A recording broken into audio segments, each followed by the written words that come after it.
L'Éthiopie, berceau de l'humanité. Un pays qui, dans toute son histoire, n'a jamais été colonisé par qui que ce soit. Un endroit où des églises ancestrales sont sculptées directement dans la roche, où un volcan brille sans interruption depuis plus d'un siècle, où chaque nuit, des hyènes sauvages sont nourries à la main juste derrière les murs d'une cité antique. La plupart des gens ont totalement rayé ce pays de la carte à cause d'une image obsolète vue il y a des décennies. C'est l'une des plus grandes erreurs que l'on puisse faire, car l'Éthiopie est sans aucun doute l'un des pays les plus extraordinaires, les plus surprenants et les plus époustouflants de toute la planète. Aujourd'hui, nous allons découvrir 20 faits incroyables qui vont complètement transformer votre regard sur cette nation. Je vous garantis qu'au moins un de ces faits vous fera vous arrêter et dire « Attends, sérieux ? C'est parti !» Premier fait. Le plus vieux squelette humain jamais découvert sur Terre l'a été en Éthiopie. En 1974, dans la vallée de l'Awash, Une équipe d'archéologues a mis au jour un squelette partiel d'un ancêtre de l'humanité vieux de 3,2 millions d'années. Ils l'ont nommé Lucy. Elle appartenait à l'espèce Australopithecus afarensis, une ancêtre lointaine qui marchait déjà debout sur deux jambes, des millions d'années avant que l'on imagine une telle bipédie. Sa découverte a radicalement changé ce que les scientifiques pensaient de l'évolution humaine. Lucy a prouvé que la marche upright est apparue bien avant le développement d'un cerveau plus volumineux. Elle est considérée comme l'une des découvertes scientifiques les plus importantes de l'histoire de l'humanité. Elle est conservée au Musée national d'Addis Abeba. Les Éthiopiens l'appellent Dinknesh, ce qui signifie « tu es merveilleuse » en amharique. Le plus vieil ancêtre humain connu sur Terre, trouvé en Éthiopie. Deuxième fait. Une tribu éthiopienne pratique des combats de bâtons compétitifs où les vainqueurs choisissent une épouse dans la foule. Dans le sud-ouest de l'Éthiopie, chez les Sourma, une tradition appelée Donga a lieu. Des combats de bâtons opposent chaque année, pendant 3 mois, des hommes de différents villages en duel avec de longues perches en bois. Le but est de faire tomber son adversaire sans être renversé soi-même. Les affrontements sont intenses, physiques et suivis par une grande foule venue des environs. Et la récompense pour le vainqueur est hors du commun. Les combattants victorieux gagnent le droit de choisir une épouse parmi les femmes qui regardent le duel. Ces dernières viennent justement pour voir qui sont les guerriers les plus forts. Les combattants les plus habiles attirent le plus d'attention. C'est l'une des traditions de cours les plus anciennes et les plus insolites encore pratiquées sur Terre, et elle a lieu chaque année en Éthiopie. Troisième fait. L'Éthiopie possède sa propre horloge. Dans la plupart du monde, la journée commence à minuit. En Éthiopie, elle commence au lever du soleil. Ainsi, quand le soleil se lève à ce que le reste du monde appelle 6 heures du matin, les Éthiopiens appellent cela 1 heure du matin. Ce que le monde appelle midi, les Éthiopiens l'appellent 6 heures du matin. Ce que le monde appelle minuit, les Éthiopiens l'appellent 6 heures du soir. La logique est en réalité tout à fait raisonnable. Le jour commence quand le soleil apparaît et finit quand il disparaît. Mais pour tout visiteur étranger arrivant en Éthiopie, ce système crée une confusion immédiate et totale. Des rendez-vous sont manqués, des vols sont presque ratés, chauffeurs de taxi et touristes se regardent complètement perdus. L'Éthiopie dit l'heure à sa façon depuis des siècles et elle n'a absolument pas l'intention de changer. Quatrième fait. L'Éthiopie est le seul pays d'Afrique à ne jamais être été colonisé. Chaque pays d'Afrique a été colonisé par une puissance européenne, chacun sauf l'Éthiopie. Pendant que tout le continent était découpé, divisé et contrôlé par la Grande-Bretagne, la France, la Belgique, le Portugal et d'autres, l'Éthiopie est restée seule et libre. C'est un fait dont les Éthiopiens sont extraordinairement fiers. Cela a façonné toute l'identité du pays. Cela a fait de l'Éthiopie un symbole d'indépendance et de dignité africaine à une époque où le reste du continent n'en avait qu'une. Un seul pays sur tout le continent que personne n'a pu prendre. Ce pays, c'était l'Éthiopie. Cinquième fait. Les enfants éthiopiens prennent le prénom de leur père comme nom de famille. Dans presque tous les pays du monde, les enfants portent le nom de famille de leur père. On est Smith, Khan ou Garcia et on porte ce nom toute sa vie. En Éthiopie, cela fonctionne totalement différemment. Chaque enfant prend le prénom de son père comme propre nom de famille. Ainsi, si votre père s'appelle Kebede, vous devenez prénom Kebede. Et vos enfants ne s'appelleront pas Kebede, ils prendront votre prénom comme leur nom de famille. Cela signifie qu'aucune famille ne partage le même nom à travers les générations. Un père et ses enfants ont des noms de famille différents. Des frères et sœurs partagent un même nom, mais leurs enfants non. Chaque génération crée un nouveau patronyme.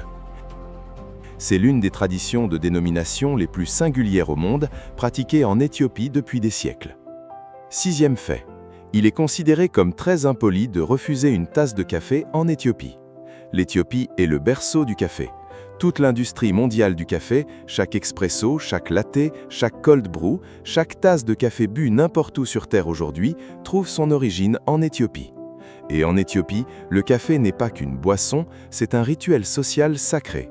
La cérémonie du café éthiopien consiste à torréfier les grains sur du charbon de bois, les moudre à la main, préparer le café dans une jarre en argile appelée jebena et le servir dans de petites tasses. La cérémonie peut durer plus d'1 heure. C'est ainsi que les Éthiopiens accueillent leurs invités, marquent les occasions importantes et renforcent les liens communautaires. Et si quelqu'un accomplit cette cérémonie pour vous et que vous refusez du café, vous causez une réelle offense. En Éthiopie, refuser du café n'est pas une préférence alimentaire, c'est une déclaration sociale. Et personne ne la fait à la légère. 8e fait. La dépression de Danakil est l'un des endroits les plus extraterrestres de toute la surface terrestre. Dans le coin nord-est de l'Éthiopie se trouve la dépression de Danakil. National Geographic l'a appelée l'endroit le plus cruel du monde. Elle se trouve à 125 mètres sous le niveau de la mer. Les températures atteignent régulièrement 50 degrés Celsius toute l'année, ce qui fait de l'un des endroits les plus chauds de la planète. Mais la température n'est même pas l'élément le plus extraordinaire. La dépression de Danakil possède des lacs de lave actifs, des piscines de roches en fusion à l'air libre. Elle a des lacs d'acide vert fluo et jaune, si acides que presque rien ne peut y survivre. D'immenses étendues de sel s'étendent jusqu'à l'horizon comme une mer extraterrestre gelée. Des sources de soufre bouillonnent, fument et colorent le sol en orange, jaune et blanc, donnant l'impression d'images de synthèse. C'est l'un des endroits les plus visuellement extraordinaires du monde et il se trouve en Éthiopie. 8e fait. L'Erta-Ale est l'un des rares volcans sur Terre à posséder un lac de lave permanent qui ne s'arrête jamais. L'Erta-Ale est un volcan situé dans la dépression de Danakil, au nord de l'Éthiopie. À son sommet se trouve l'un des phénomènes géologiques les plus rares de la planète, un lac de lave permanent. La plupart des lacs de lave volcaniques apparaissent temporairement lors d'éruptions, puis refroidissent et solidifient. Le lac de lave d'Erta-Ale est actif en continu depuis 100 ans. La roche en fusion bouillonne, brille et crache sans interruption, jour et nuit, année après année, décennie après décennie, sans jamais s'arrêter. La nuit, la lueur du lac de lave est visible à des kilomètres à la ronde, illuminant le ciel au-dessus du cratère. Atteindre l'Erta-Ale demande plusieurs jours de trekking à travers l'un des déserts les plus chauds du monde. Mais ceux qui font le voyage décrivent le moment où ils se tiennent au bord d'un lac de feu permanent comme l'une des expériences les plus extraordinaires de leur vie. 9e fait. L'Éthiopie possède 11 églises entièrement creusées sous terre dans du roc massif.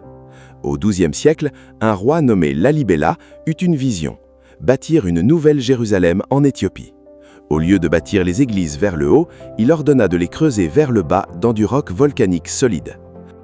11 églises furent taillées verticalement dans le sol, murs, fenêtres, portes, colonnes, arcs et sifflets, tout fut sculpté d'un seul bloc de pierre vivante. La plus célèbre est l'église Saint-Georges, parfaitement en forme de croix, creusée à 12 mètres de profondeur, avec des murs si précis et des surfaces si lisses qu'on a du mal à croire qu'elles furent façonnées par des mains humaines au XIIe siècle. L'UNESCO a déclaré les églises de Lalibela patrimoine mondial et les a appelées la 8e merveille du monde.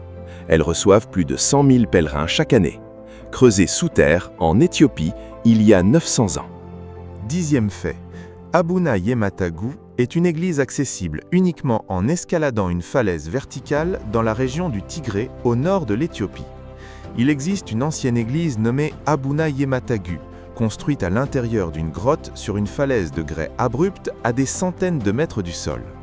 Pour y accéder, les visiteurs doivent grimper à main nue sur la roche verticale en utilisant des fissures et des saillies naturelles comme prises. Il n'y a ni corde de sécurité, ni harnais, ni équipement de protection. Juste vous, la paroi rocheuse et un très long vide en dessous. Des fidèles éthiopiens, y compris des personnes âgées, font cette ascension régulièrement comme un acte de foi et de dévotion. À l'intérieur, les murs sont couverts de fresques extraordinaires représentant des saints et des scènes bibliques qui ont survécu plus de 1500 ans. La vue depuis l'entrée de la grotte sur les monts du Tigré est à couper le souffle. L'un des lieux de culte les plus extraordinaires au monde, accessible seulement à ceux assez courageux pour escalader. 11e fait. L'Éthiopie compte plus de 120 églises anciennes creusées directement dans des falaises. Abuna Yematagu n'est qu'un exemple. Dans toute la région du Tigré, au nord de l'Éthiopie, se trouvent plus de 120 églises anciennes taillées dans des parois rocheuses et surfaces montagneuses. Certaines sont accessibles par des sentiers rocheux escarpés, d'autres nécessitent des cordes. Certaines ne peuvent être atteintes que par des méthodes que la plupart des gens jugeraient vraiment dangereuses. À l'intérieur de beaucoup d'entre elles se trouvent des manuscrits anciens, des plafonds peints et des trésors religieux protégés par leur inaccessibilité même pendant plus de 1000 ans. Aucune armée ne pouvait facilement les piller, aucun tremblement de terre ne pouvait les renverser. Elles sont sculptées dans la montagne elle-même. Les églises rupestres du Tigré constituent l'une des plus grandes et des plus méconnues collections d'architecture religieuse antique de toute la planète. Perchées dans les montagnes du nord de l'Éthiopie, presque totalement ignorées du reste du monde. 12e fait. L'Éthiopie abrite le singe Gelada que l'on ne trouve nulle part ailleurs sur Terre. Le Gelada n'existe qu'un endroit sur la planète, l'Éthiopie. Plus précisément dans les hautes terres herbeuses des monts Simian et les plateaux environnants. Les Geladas sont les seuls primates au monde à se nourrir presque exclusivement d'herbe. Ils passent leur journée assis au bord des falaises, arrachant l'herbe avec leurs doigts et la mangeant comme du pop-corn. Ils vivent en troupeaux pouvant compter des centaines, parfois milliers d'individus, ce qui en fait l'un des plus grands rassemblements de primates sur Terre. Les mâles ont d'extraordinaires crinières de poils dorés et des taches de peau rouge vif sur le torse qui se colorent et changent selon leur humeur et leur statut social. On ne peut voir un Gelada nulle part ailleurs sur Terre. Dans aucun autre pays, aucun autre écosystème, uniquement en Éthiopie. 13e fait. La vallée de l'Omo abrite 16 communautés tribales complètement différentes, vivant inchangées depuis des siècles. Dans l'extrême sud de l'Éthiopie, le long de l'Omo, se trouve l'une des concentrations les plus extraordinaires de diversité culturelle humaine de toute la planète. La vallée de l'Omo abrite plus de 16 groupes tribaux distincts, chacun avec sa propre langue, ses traditions, ses vêtements, ses décorations corporelles et son mode de vie. Les Mursi sont célèbres pour les grands disques d'argile que les femmes insèrent dans la lèvre inférieure comme symbole de beauté et de statut social. Les Amars peignent leur corps avec de l'ocre et de la graisse animale. Les Kara utilisent de la craie blanche pour réaliser des peintures faciales et corporelles. Les Dassanetch vivent entièrement du rivière, pêchant et faisant paître leurs troupeaux sur ces rives. 16 civilisations différentes vivant à quelques centaines de kilomètres les unes des autres, toutes complètement distinctes, vivant encore comme elles l'ont fait depuis des siècles. 14e fait. Harar est une ancienne cité fortifiée où des hyènes sauvages sont nourries à la main chaque nuit. Harar est une ancienne cité et une des plus fascinantes villes d'Afrique. Elle a été habitée en continu pendant plus de 1000 ans et sa vieille cité fortifiée contient 82 mosquées entassées dans un espace si dense que les rues ne sont à peine assez larges pour que 2 personnes se croisent. Mais ce n'est pas là l'élément le plus extraordinaire de Harar.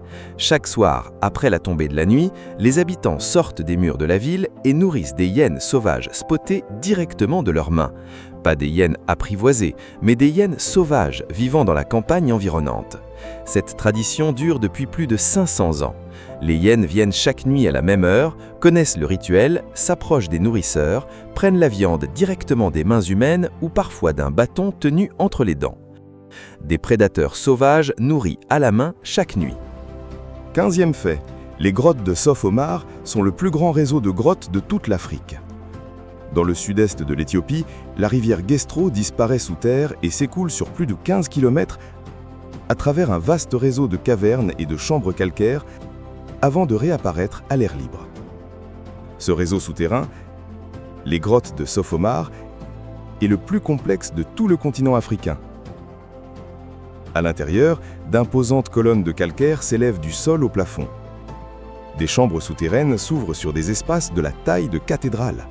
La rivière coule silencieusement dans l'obscurité sur certaines sections et rugit dans des passages étroits sur d'autres. Les grottes sont un lieu sacré pour les communautés locales depuis des milliers d'années. Elles portent le nom d'un saint homme musulman qui aurait trouvé refuge à l'intérieur. La plupart des gens hors d'Éthiopie n'en ont jamais entendu parler. Le plus grand système de grottes d'Afrique, caché en pleine vue. 16e fait. Le parc national de Netchisar est l'endroit où zèbres, hippopotames et crocodiles et flamants roses partagent le même paysage. Le parc national de Netchisar, dans le sud de l'Éthiopie, se trouve entre deux lacs de la vallée du Rift, le lac Chamo et le lac Abaya.